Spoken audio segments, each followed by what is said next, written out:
बच्चों, आज की जो क्लास है वो स्पेशल है क्योंकि आज हम लोग जो टॉपिक पढ़ने जा रहे हैं वो आवेश है। ठीक है ना। आवेश यानी सेकेंड फिजिक्स का एक बेसिक पार्ट है, इसी पर पूरी फिजिक्स डिपेंड करती है। तो आवेश को क्या होता है उसके बारे में सबसे पहले कुछ कहानियां बताते हैं आपको। ये वो कहानियां हैं जो हमारी वैज्ञानिक सोच को प्रदर्शित करती रही, लेकिन कोई समझ नहीं पाया और हम उनको समझा नहीं पाए। आप लोगों ने जनरली देखा होगा कि बचपन में, यानी कि ये तब की बात होती है जब हमारा जन्म होता है और जन्म से क्लास 3 के बीच में बच्चों के अंदर एक हैबिट होती है कि वो कागज फाड़ते हैं। आप अगर उनका बैग चेक करेंगे तो कई बार इतने इतने कागज उनके बैग के अंदर पड़े मिल जाएंगे। अब बहुत से लोग कहते हैं कि मतलब बड़ी गंदी हैबिट है, लेकिन आप उस समय बच्चे की मस्तिष्क को पहचानिए, उसके माइंड को पहचानिए। वो उस समय से फिजिक्स का पहला एक्सपेरिमेंट करने लगता है। हो सकता है ये एक्सपेरिमेंट आप लोगों ने भी किया हो। ये एक्सपेरिमेंट में क्या होता है बेटा कि कागज को छोटे छोटे पीस कर दिए जाते हैं, फाड़ दिए जाते हैं बढ़िया, और उसके बाद उसको जमीन में बिखेर दिया जाता है, किसी चीज पर बिखेर दिया जाता है। बिखेरने के बाद स्केल लिया जाता है, स्केल से बालों में ऐसे ऐसे ऐसे ऐसे करते हैं और फिर उसको ऐसे करते तो वो चिपकने लगता है। ठीक है ना। वो हमारे लिए उस समय जादू होता है, लेकिन ये रियल में फिजिक्स का चार्ज होता है, जिसकी वजह से वो अट्रैक्ट होने लगते हैं। जो पीस होते हैं वो अट्रैक्ट होने लगते हैं। दूसरी घटना तब घटती है जब हम लोग कक्षा मतलब क्लास 4 से 6-7 क्लास तक होते हैं। तो उसमें एक चीज होती है कि हम लोग के अंदर कार्टून मूवी देखने का एक बहुत बड़ा शौक जनरेट हो जाता है। डोरेमोन, शिनचैन, ठीक है ना, निंजा हथौड़ी, जो भी है ये सारे तो ये सारी चीजें देखने का बहुत मन करने लगता है। तो हम लोग घंटों घंटों वही कार्टून देखते रहते हैं। तो उस समय क्या होता है, एक बेसिक कंडीशन मैं आपको बता रहा हूँ जो हर किसी बच्चे के साथ जनरली घटती है कि हम लोग बढ़िया बेड में पड़े हुए हैं, लेटे हुए हैं और बढ़िया निंजा हथौड़ी या डोरेमोन चल रहा है, और अचानक क्या हो गई, लाइट चली गई। अब जब लाइट चली जाती है तो घर के किसी कोने से एक महिला की आवाज आती है। वो महिला आपसे बोलती है, बेटा टीवी लाइट चली गई, टीवी का स्विच ऑफ कर दो। वो महिला कोई और नहीं, मम्मी होती है। अब क्या होता है कि जनरली स्विच इधर लगा होगा, मतलब मेरे हिसाब से स्विच इधर लगा हुआ है, तो हम लोग क्या करेंगे, बेड से उतरेंगे और स्विच की ओर हम लोग बढ़ेंगे इस तरह से। जब ऐसे बढ़ेंगे तो हम लोग जनरली देखेंगे कि जो हाथ के जो बाल होते हैं वो स्ट्रेट ऐसे हो जाते हैं स्क्रीन की तरफ। ठीक है ना, देखा है कि नहीं देखा? ये जो बाल होते हैं वो इस टाइप से स्ट्रेट हो जाएंगे स्क्रीन की तरफ। ठीक, और ये भी बेटा घटना किसकी वजह से होती है, चार्ज की वजह से। आपने जनरली देखा होगा कि जो टीवी होती है, अभी ये वाली एलईडी टीवी तो मैंने खोल के नहीं देखी है, ना खुली हुई देखी है मैंने। जो मेरे यहाँ पुरानी टीवी थी, मैं उसका एक स्ट्रक्चर बना रहा हूँ। वो टीवी आगे से कुछ इस टाइप की होती थी, जब उसका पीछे का पोर्शन खोला जाता था तो वो कुछ इस टाइप का रहता था, ये ऐसे और ये ऐसे, और ये थोड़ा सा ऐसे जाने के बाद और फिर एक इस टाइप से कुछ लगाया, इस टाइप का होता था। ये जो आप देख रहे हैं इसे हम लोग टीवी की भाषा में पिक्चर ट्यूब बोलते हैं। क्या बोलते हैं? Picture tube. और फिजिक्स की भाषा में इसको सीआरटी बोला जाता है। क्या बोला जाता है? सीआरटी। सीआरटी का फुल फॉर्म होता है कैथोड रे ट्यूब। क्या होता है? Cathode ray tube. अच्छा, आप लोगों ने केमिस्ट्री में कैथोड किरणें पढ़ी होंगी, और कैथोड किरणें क्या होती है? इलेक्ट्रॉन होते हैं ना, इलेक्ट्रॉन। इसी प्रकार सीआरटी से भी बेटा इलेक्ट्रॉन निकलते हैं, और ये स्क्रीन पर जब टकराते हैं तो चमक उत्पन्न होती है, और चमक उत्पन्न होने से स्क्रीन पर मतलब इस तरफ डोरेमोन, नोबिता का चित्र बन जाता है, और इसी तरीके से पूरा मूवमेंट होता रहता है। वो जहां जहां जो सी आकृति बनना होती है वहां वहां इलेक्ट्रॉन स्क्रीन से टकराते जाते हैं, और इस तरह उसकी इमेज जो है बेटा वो यहां पर बनती जाती है। ठीक है ना। लेकिन कभी कभार क्या होता हैगा कि जैसे देख रहे थे एकदम से अचानक क्या हुआ कि लाइट चली गई। अब जब लाइट चली गई तो जो इस ट्यूब से इलेक्ट्रॉन निकल गए थे, वो इलेक्ट्रॉन जो है वो तो निकल ही चुके हैं, बहुत रुके नहीं, वो तो निकल गए, ठीक है ना। और लाइट चली गई तो वो क्या होते हैं, स्क्रीन पर जमा हो जाते हैं। अब जब स्क्रीन पर जमा हो जाते हैं तो ये वाली स्क्रीन कैसी हो जाती है, आवेशित कहलाने लगती है। क्या कहलाती है, आवेशित, मतलब इस पर आवेश है। अब जब इस पर आवेश है तो ये क्या करेगा, हल्की हल्की चीजों को अपनी ओर आकर्षित करेगा। किसे आकर्षित करेगा, हल्की हल्की। अब मेरा हाथ तो बहुत भारी है तो इसको तो नहीं आकर्षित कर पाएगा, लेकिन हाथ के जो बाल है वो बहुत कम वेट के हैंगे, तो ये इसको क्या करने लगेगा, आकर्षित करने लगेगा। तो ये जो बाल है वो इस टाइप से खड़े होना स्टार्ट हो जाएंगे। शायद अगर आपने देखा होगा तो आपको ये मेरी बात समझ में आ रही होगी। इसके बाद थोड़े और बड़े होते हैं तो फिर एक नई चीज आती है कि आपने जनरली देखा होगा, ये तब की बता रहे हैं जब हम लोग 8th 9th में होते हैं और अपने स्वेटर, घर में मम्मी स्वेटर बुनती हैं और वही अपन लोगों को पहना देती हैं। पूरा दिन हम लोग सर्दियों में वही स्वेटर पहने रहते हैं। फिर सोते समय घर वाले ही कह देते हैं, बेटा आप स्वेटर उतार दो नहीं तो नींद नहीं आएगी, ये डायलॉग होता है उनका। तो जब हम लोग स्वेटर को बेटा उतारते रहेंगे तो कई बार आपने महसूस किया होगा चट चट चट की आवाज आती है ना। और ये आवाज क्यों आती है, क्योंकि लगातार ऊन आपकी बॉडी से रगड़ रहा है, और रगड़ने से क्या होता है कि बॉडी आवेशित हो जाती है। जब हम लोग उसको उतारते हैं तो वो जो इलेक्ट्रॉन एक दूसरे के क्षेत्र में आ जाते हैं वो वापस अपने क्षेत्रों में वापस जाते हैं, उस वजह से चट चट की आवाज आती है। अगर आपको कभी ऐसा करना है कि किसी को डराना है, सोचो कि बहन का मन हुआ कि चलो आज घर में किसी को डराना है, तो स्वेटर जब आप उतारो तो लाइट को ऑफ कर दो, और जब लाइट को ऑफ करोगे और उसके बाद जब स्वेटर उतारोगे तो आपको चिंगारियां निकलती हुई दिखाई देंगी। अगर नहीं देखा हो तो आप लोग करके जरूर देखिएगा, अभी सर्दी पड़ रही है, आप लोग इसको देख सकते हैं। याद रखना चट चट की आवाज आना चाहिए।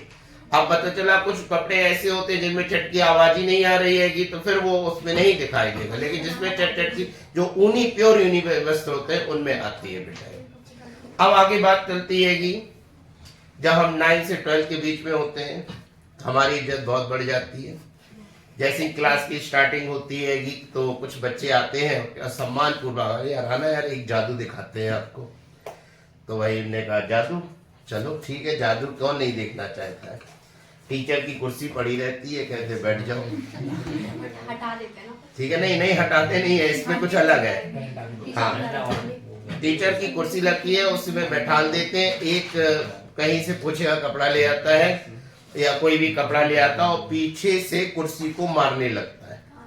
कई बार मारने के बाद एक ऐसे ही बेचारा सीधे साधे बच्चे को हलाया जाता है और कहा जाता है छुओ इसे। जैसे वो छूता है चटाक की आवाज आती है, यानी कि वहां पर भी वो चीज भी क्या होती है, आवेश होती है। देखा है कि नहीं देखा? ये तो बहुत फेमस हो गया अब गेम ये सारे। तो ये भी एक आवेश, क्या मतलब ये भी एक आवेश है। क्या होता है कि जब आप मारते हैं तो बॉडी से कुछ इलेक्ट्रॉन कुर्सी में चले जाते हैं या कुर्सी कुछ इलेक्ट्रॉन बॉडी में चले जाते हैं, इससे बॉडी हमारी आवेशित हो जाती है। अब जितना आवेश गया उसको वापस लाना है, तो जब वो दूसरा छूता आएगा तो वो उसके इलेक्ट्रॉन या तो बॉडी में आ जाते हैं या फिर उसके एक्स्ट्रा इलेक्ट्रॉन दूसरे की बॉडी में क्या हो जाते हैं, चले जाते हैं। तो ऐसी घटना घट जाती। कई बार अगर आप चमड़े के जूते पहने हुए, रेड चीफ के जूते पहने हुए, तो ऐसी घटना घट जाती है बेटा, ठीक है ना। एक आध बार ऐसे मेरे साथ भी हुआ है कि शौकिया मैंने रेड चीफ के जूते पहन लिए बेटा। वैसे मैं पहनता नहीं हूँ, बहुत बेकार लगते हैं मुझे, लेकिन जब हर व्यक्ति का एक वो रहता है कि हम पहने, तो एक बार हमने भी सोचा हम भी पहने, तो करीब 42-4300 के जूते आए बेटा, 2-2 किलो वेट के, ठीक है ना। चलने में भी अजीब सा लग रहा बिल्कुल, पहन लिए। अब पहनने की बात तो ठीक थी, एक दिन हमने क्या किया कि बच्चे को हमारी आदत ही है कि कई बार ऐसे कर देते हैं, और बेटा जैसे हमने ऐसे किया चटाक से आवाज आई, उसने चीख दिया सामने वाले ने। हमने यार ये तो खतरनाक चीज हो गई। तो कहने का मतलब ये है कि ये भी एक चार्ज होता है, ठीक है ना। अब यहां से हमें ये समझ में आ गया कि दो वस्तु जब आपस में रगड़ी जाएंगी तो उस पर आवेश आ जाएगा। आवेश को बेटा Q से प्रदर्शित करते हैं, और आवेश कब आता है? जब इलेक्ट्रॉनों की या तो कमी हो जाती है और या फिर इलेक्ट्रॉनों की अधिकता हो जाती है। याद रखें, आवेश को Q से प्रदर्शित करते हैं। आवेश कब उत्पन्न होता है? जब इलेक्ट्रॉनों की कमी हो जाती है या फिर इलेक्ट्रॉनों की अधिकता हो जाती है। दोनों ही कंडीशन में आवेश आ जाता है। आवेश याद रखें, अगर किसी चालक पर हमें आवेश ज्ञात करना है तो फॉर्मूला लगाते हैं Q बराबर N। क्या लगाते हैं बेटा? Q बराबर N, जहां Q आवेश होता है, N जो होता है बेटा वो इलेक्ट्रॉनों की संख्या होती है, और E जो होता है वो इलेक्ट्रॉन पर आवेश होता है, जिसका मान कितना होता है? 1.6 into 10 to the power -19 coulomb. बेटा निशु, ये मान कभी चेंज नहीं होता, ये हमेशा इतना ही रहेगा। पहले चैप्टर में पढ़ लो, चाहे फिजिक्स के लास्ट चैप्टर में पढ़ो, सब जगह इसका मान इतना ही होगा, 1.6 into 10 to the power -19 coulomb. केवल एक न्यूमेरिकल में जिसमें ये वैल्यू दी जाएगी, उसमें इलेक्ट्रॉन के आवेश को 5/3 into 10 to the power -19 coulomb दिया गया है। वो भी उन्होंने केवल सवाल को सिंपल करने के लिए आवेश के मान को चेंज किया, नहीं तो हर जगह इसका मान कितना होता है? 1.6 into 10 to the power -19 coulomb होता है। तो बच्चों, आवेश को किससे प्रदर्शित करते हैं? Q से। इसके बाद आवेश क्या होता है? इलेक्ट्रॉनों की कमी होगी या अधिकता होगी तो आवेश आ जाएगा।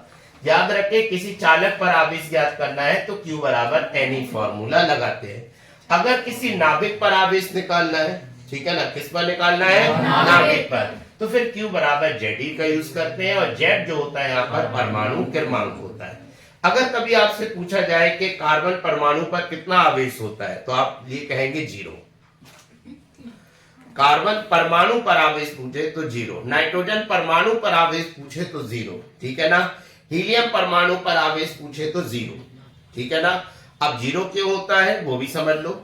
एक्चुअल में परमाणु क्रमांक बराबर होता है इलेक्ट्रॉनों की संख्या बराबर प्रोटॉनों की संख्या। परमाणु में इलेक्ट्रॉन भी आ जाते हैं और प्रोटॉन भी आ जाते हैं, और आपको याद होना चाहिए जितने इलेक्ट्रॉनों की संख्या होती है उतने ही प्रोटॉनों की संख्या। तो कक्षाओं में जितना ऋणावेश होगा, नाभिक के अंदर उतना ही धनावेश होगा, इसलिए परमाणु हमेशा उदासीन होगा, उस पर कोई भी आवेश नहीं होगा। इसीलिए ये फॉर्मूला जो है वो सिर्फ नाभिक के लिए यूज होता है। नाभिक पर आवेश क्या होता है? Q बराबर ZE, जहां Z क्या होता है? परमाणु क्रमांक होता है। बच्चों, अब यहाँ पर बात आती है कि आवेश कितने प्रकार का होता है। तो याद रखिए, आवेश दो प्रकार के होते हैं, एक धनावेश कहलाता है और दूसरा ऋणावेश कहलाता है। धनावेश क्या होता है? इलेक्ट्रॉनों की कमी को धनावेश कहते हैं, और इलेक्ट्रॉनों की जो अधिकता होती है उसे ऋणावेश कहते हैं। चलो इसको एक बात से सिद्ध करते हैं। आपने नमक तो खाया होगा, नमक का फॉर्मूला क्या होता है? क्या बात है। अच्छा बताओ, सोडियम का परमाणु क्रमांक कितना होता है? सोडियम का परमाणु क्रमांक कितना? 11 होता है। Cl का कितना? 17 होता है। बेटा जो आप लोग बोल रहे हैं वो परमाणु भार है, मैं परमाणु क्रमांक की बात कर रहा हूँ। परमाणु क्रमांक सोडियम का 11 होता है और क्लोरीन का कितना होता है? 17। अगर हम इसका इलेक्ट्रॉनिक विन्यास बनाएं तो ये आ जाएगा 2, 8 और 1, और अगर इसका परमाणु क्रमांक बनाए तो 2, 8 और 7 हो जाएगा। यही होगा ना बेटा। अब क्या होगा ये कि अगर ये अपना एक इलेक्ट्रॉन इसे दे दे, इसने अपना सोडियम ने अपना एक इलेक्ट्रॉन इसे दे दिया, तो यहां आ जाएगा 2, 8 और यहां पर क्या आ जाएगा? 2, 8, 8। आपको मालूम है ना, जब ये इलेक्ट्रॉन देता है तो इस पर प्लस आता है, ये इलेक्ट्रॉन लेता है तो इस पर नेगेटिव आता है। देखो पहले कितने इलेक्ट्रॉन थे? 11। अब कितने बचे? 10 बचे ना। तो इलेक्ट्रॉन की क्या हो गई? कमी। तो कौन सा आवेश आ गया? धनावेश। इधर पहले कितने थे? 17, अब कितने हो गए? 18। तो इलेक्ट्रॉनों की संख्या बढ़ गई ना, और इलेक्ट्रॉनों की संख्या बढ़ती है तो ऋणावेश, ठीक है ना बेटा। तो आवेश को किससे प्रदर्शित करते हैं? Q से। आवेश को किससे प्रदर्शित करते हैं? Q से। आवेश होता क्या है? किसी भी चालक में इलेक्ट्रॉनों की कमी या अधिकता को आवेश कहते हैं। आवेश को किससे प्रदर्शित करते हैं? Q से। किसी चालक पर आवेश निकालने का फॉर्मूला क्या होता है? Q बराबर Ne। क्या होता है? Q बराबर Ne। एन इंटू ई भी बोल दो, एन ही बोल दो, ठीक है, वो सब एक ही है। अच्छा, एन क्या होता है? इलेक्ट्रॉनों की संख्या। ई क्या होता है? इलेक्ट्रॉन पर आवेश। इलेक्ट्रॉन पर कितना आवेश होता है? 1.6 into 10 to the power minus 19 coulomb. अगर हमें किसी नाभिक पर आवेश ज्ञात करना है तो फॉर्मूला क्या लगाते हैं बेटा? Q बराबर ZE। Q बराबर ZE। जेड क्या होता है? परमाणु क्रमांक होता है। अब बात यह आती है कि आवेश कितने प्रकार का होता है, तो आवेश दो प्रकार का होता है। कितने प्रकार का? दो प्रकार का। एक कहलाता है धनावेश और दूसरा कहलाता है ऋणावेश। धनावेश क्या होता है? जब किसी वस्तु में इलेक्ट्रॉनों की कमी हो जाती है तो धनावेश उत्पन्न हो जाता है, और जब किसी वस्तु में इलेक्ट्रॉनों की अधिकता हो जाती है तो ऋणावेश आ जाता है। बच्चों देखो, यहाँ पर हमने आवेश के फॉर्मूले को याद करने का एक तरीका भी इजाद किया है। देखो Q बराबर, देखो इसको मैंने बिंगो ट्रायंगल में लिख दिया। ये ट्रायंगल है ना बेटा, इस ट्रायंगल के तीन पार्ट कर लिए। ये Q हो गया, ये N हो गया, ये E हो गया। आप जो सा पोर्शन खाएंगे वो फॉर्मूला बना देगा। अगल बगल वाले का मतलब गुणा होता है, ऊपर नीचे वाले का मतलब भाग होता है। तो देखो बेटा, Q बराबर NE, N into E, N बराबर Q अपॉन E और E बराबर Q अपॉन N। याद हो जाएगा ना बेटा? Q बराबर अगल बगल है तो Q बराबर NE, N बराबर Q अपॉन E, E बराबर Q अपॉन N। इस तरह से इसके फॉर्मूले अपन लोग यूज करेंगे। इस पर आधारित न्यूमेरिकल आता है एग्जाम में, काफी इंपॉर्टेंट है। अब आप चाहो तो इसको पूरे को बना सकते हैं। इसके बाद कुछ न्यूमेरिकल करेंगे और करने के बाद देखेंगे कितने लोगों को कितना समझ में आया। हाँ भाई, सभी बच्चे ध्यान दें। इसका पहला एग्जाम्पल अपन लोग पढ़ने जा रहे हैं। 7 and 14 के नाभिक पर आवेश का मान ज्ञात कीजिए। नाभिक पर आवेश ज्ञात करना है तो भाई फॉर्मूला तो लगेगा Q बराबर Z इंटू E। लेकिन अब दिक्कत क्या है कि हमें Z की वैल्यू चाहिए। तो याद रखिए कि ये जो आप देख रहे हैं ये कहलाता है Z। इसी को कहते हैं परमाणु क्रमांक, ये कहलाती है द्रव्यमान संख्या। यानी कि Z का मान हमारे पास 7 है और E का मान बेटा फिक्स होता है, वो होता है 1.6 into 10 to the power minus 19 coulomb. अब हमें क्या करेंगे बेटा? अब हम लोग ये वैल्यू इसमें रखेंगे तो Q बराबर हो जाएगा 7 into 1.6 10 to the power minus 19। अब अगर हम लोग देखें तो हमें इसका इसमें गुणा करना है, तो गुणा करेंगे तो ये हो जाएगा 11.2 गुणे 10 की घात माइनस 19 कूलम। वैसे तो ये भी आंसर है, लेकिन हम लोग क्या कर रहे हैं, हमने आपको बताया था फर्स्ट डिजिट के बाद हमेशा पॉइंट लगता है। तो भाई यहाँ पर दशमलव को एक अंक ट्रांसफर और करना पड़ेगा। तो बेटा देखो, हम इसको ऐसे कर सकते हैं। हमने क्या किया कि दशमलव को एक अंक आगे खिसकाना है, तो वही 10 से भाग दे दिया और 10 से क्या कर दिया? गुणा कर दिया, ये माइनस 19। जब आप इसमें 10 से भाग देंगे तो ये पॉइंट एक अंक और आगे खिसक जाएगा, तो ये हो जाएगा 1.12 10 to the power minus 18 coulomb, और यही इसका क्या हो जाएगा? आंसर। मैं आपको बता दूं कि ये आंसर गलत नहीं है, ये भी 100% सही है, लेकिन मैंने आपको क्या बताया कि अगर आप ऐसा कर देते हैं ये तो बहुत अच्छा माना जाता है। ठीक है बेटा? तो क्या ये न्यूमेरिकल समझ में नहीं आया?